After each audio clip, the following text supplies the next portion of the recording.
Well, according to the Alzheimer's Association of Iowa, there are more than 60,000 people in the state that have the disease. And tonight, the annual fundraising event kicked off, all to help raise awareness of Alzheimer's and support the efforts of fighting the disease. Tonight's Wine and Roses event in Lamar started the two-night festival where people gather to show their support of the Alzheimer's Association Iowa's chapter's mission. Now, what is that mission?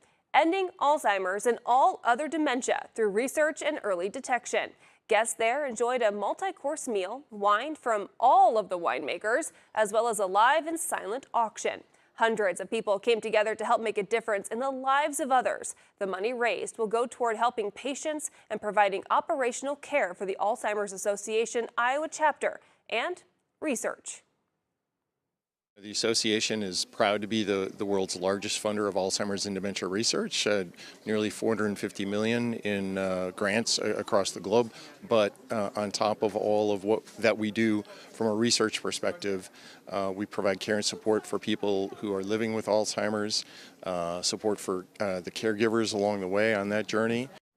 Now fundraising efforts continue tomorrow in South Sioux City, Nebraska for the last night of the Wine and Roses Festival.